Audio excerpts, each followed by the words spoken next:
السلام علیکم ورحمۃ اللہ وبرکاتہ۔ دوستو، اگر ہم کسی کو اچھا نہیں بول سکتے تو برا بھی نہ بولیں۔ ایک عورت ہے جس پر اس کا شوہر مسلسل جسمانی اور ذہنی تشدد کرتا ہے، اسے ہر وقت جتاتا ہے کہ وہ بری ہے، خراب ہے، بات بے بات اس پر ہاتھ اٹھاتا ہے۔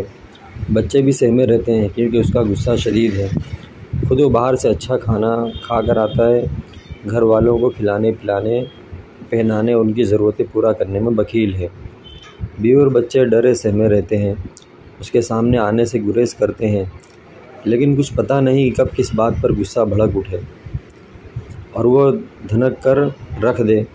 بیوی کے چہرے اور جسم پر جا بجا نیل پڑے ہیں، بچے کا بازو ٹوٹا ہے، ایک بچے کی گروتھ متاثر ہے، بیمار ہو جائے تو اسپتال نہیں لے جاتا، مگر یہ شخص خود باڈی بلڈر ہے، یہ تعلیم یافتہ بھی ہے اور خوش لباس بھی، اس کی نوکری بھی اچھی ہے اور اسٹیٹس بھی۔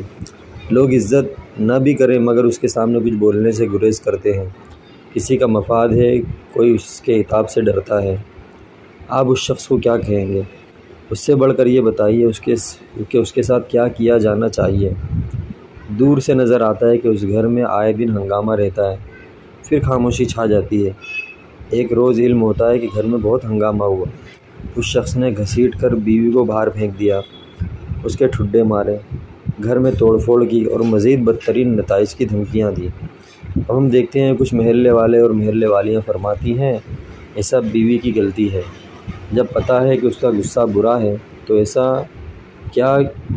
کیا کیوں کہ اسے غصہ آئے اور وہ تشدد کرے؟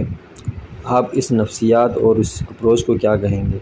اچھا، مگر کچھ لوگ اسرائیل فلسطین تنازع میں فلسطینی مزاحمت پر ایسی ہی باتیں چھانٹتے ہیں۔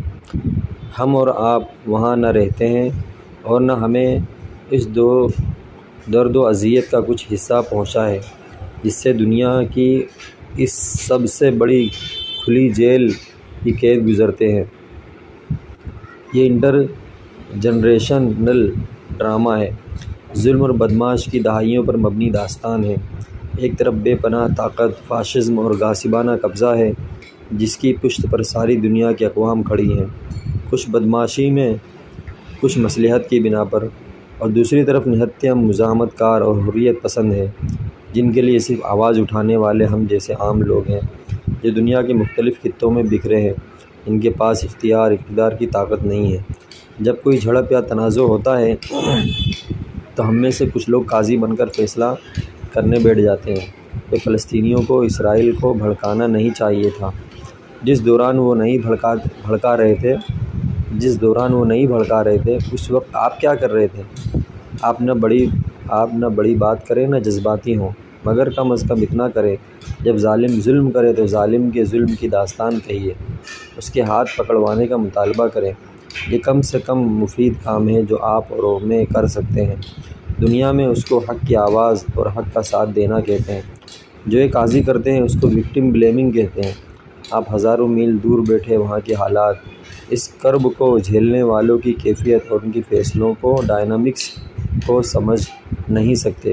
سیاہ فام، ایب اور اوریجنل افراد، ایشیائی رنگ دار باشندے، ان سفید فام نسل پرست اور نسل کش گوروں کے خلاف جب بھی کھڑے ہوئے وہ کبھی ان کی طاقت کے برابر نہ تھے۔ یہ ہاکی کا میچ نہیں ہے کہ ہم کسی کے جیتنے ہارنے کے امکانات کی وجہ سے اپنے تجزیہ دیا کریں۔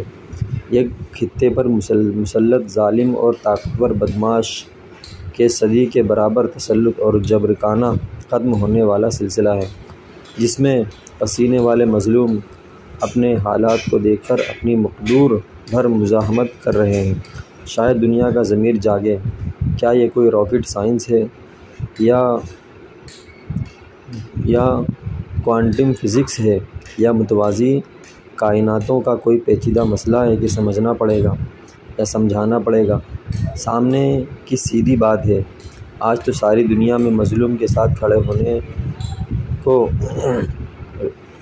کھڑے ہونے غلغلہ ہے، چاہے وہ کتنا کمزور ہو، مگر ہم میں سے کچھ لوگ اور ہی سمت میں نکل جاتے ہیں۔ خاموش ظلم سہنے والی بہو یا یتیم کی حمایت کو سماج میں سے کون کھڑا ہوتا ہے؟ تو اسرائیل کا جبر خاموشی سے سہنے والے فلسطینیوں کے حق میں کھڑا ہوگا۔ اگر ان کے خاموش ہونے کا انتظار ہے تو اس خاموشی کو دوبارہ آنے میں دیر نہیں لگے گی۔ پھر دیکھیں گے کہ اس وقت کون ان کے حق کے لیے نکلتا ہے۔ تو کم از کم ابھی تو وکٹم بلیمنگ سے گریز کریں کہ اچھا نہیں بول سکتے تو برا بھی نہ بولیں۔ اللہ تعالیٰ ہمیں صحیح سمجھ عطا فرمائے۔ السلام علیکم۔